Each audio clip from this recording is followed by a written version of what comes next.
مقا مصلحة اللين الكوادة مرين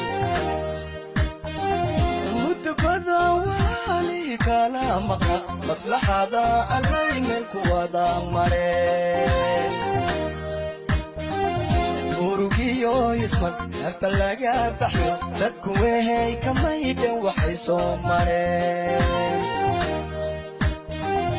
ورقيو يسمن أفبلغا بحيو لدكوهي كما يدن وحيسو مرين مرحدي ليسي مدوا ما هذا اللي وإنان مدون اسمو جنا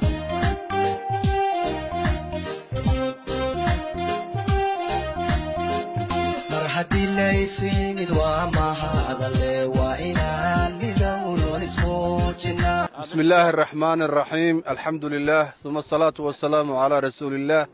صلى الله عليه وسلم. إله ما هتسكله سبحانه وتعالى مرهور مردم به إلهي ماشن سووا كان أنه وناج إيو خير إسفرينه إسكان الريبين حمان إيو منكر أنت وحي كدم بيا ما أنت هلك وحا إسكو يمد بهوينتا عثمان عبد الله قيبه هذا أو دنبا إيو كهالليان الرمه هذا مصيري أو مستقبل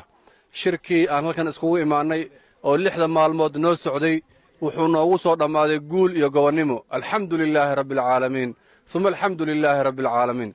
انت كجدال هلكن وحان كشيغ يا وحي ماشي نو قبسمه كو وحا اوه هريي انان متقانا قرانka kariimka lagu furfurtay kadibna kelimad dacwad diin laga sheegay kadibna la iscafiyay halkana waxa isku yimid ogaasyadii baasha aadan khair Usmaan Cabdille meel walba odayaashu aha oo ka yimaadeen magaalada Qooqaani nabadoonnada oo ka yimid magaalada Dhobley walaalihii ogaaskii kale oo sii joogay magaalada macnaha Daafoor dhammaantood afarta qoys afarta ogaas inta way joogan waxayna mataqaanaa aad iyo aad ugu farxeen una jeclaadeen una soo dhaweeyeen habkii wanaagsan ee loo maamusay iyo midnimadii iyo wanaagii ay kala kulmeen tolkoodii halkan waxaan ka macnaha aan waxyaalaha ka qaban waxa kamid ah in la midoobo la iscafiyo in mataqaana lagu dadaalo muwaafaqo iyo wax wada qabsi iyo bulshada lagu dhaxnool yahay ee Kenya iyo Soomaaliya in nabad iyo cadaalad lagu la dhaxnoolaado ayaa kamid aha gaar ahaan dadkii mataqaana Kenya joogay waxay si khaas ah macnaha looga waramay inay jirto farabixin qaxooti iyadana la doonayo dadka faraha in looga saaro kadibna kibaandaya loo jiro midaasna waa isla qaatay waxa kale oo isla qaatay guddiga guud oo ka dhaxeeyo Kenya iyo Soomaaliya in halkan laga qabtay oo idin lagu guuleystay oo ka dhaxayn doono bulshada reer aadan khair wixii dhaxdooda iyo wanaagooda iyo khayrkooda muwaafaqadooda ka shaqeynayo taasna waa isla qaatay waxa intaas si dheer waxaan mataqaanaa si midnimo leh oo farxad leh shirka u qaban qaabiyay walaalkeen Professor Maxamuud Sheekh Maxamed Omar oo aad iyo aad isagana oo oga dhex muuqda shirka una daadihinayay si cilmiyeysan oo xigmad ku jirto beesha waxay isla qaadatay wixii siyaasad ah inaysan ka marneen oo siyaasad iyo wax wada qabsi bulshooyinta macnaha wajeersood inay qayb ka tahay hadaysan macnaha lambar 1 ka ahayn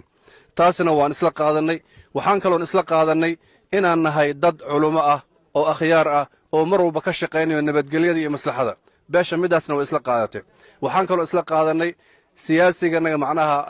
Maxamuud Sheekh Maxamed Omar oo muddo 5 sano xilka soo hayay haddana insha Allah ta'ala hadii uu doonayo ama uu rabo in la garab taagan yahay 100% beelweentana way isla qaadatay teeda kale isagana wuxuu noo sheegay noona ballan qaaday tolkiisa iyo walaaladiisa iyo ehelkiisa inuu dhaxda kaga jiro oo uu yahay nin mataqaana kana horeeyo dhaxdan oga jiro kana dambeeyo aanan mataqaana mar dambe iyo mataqaana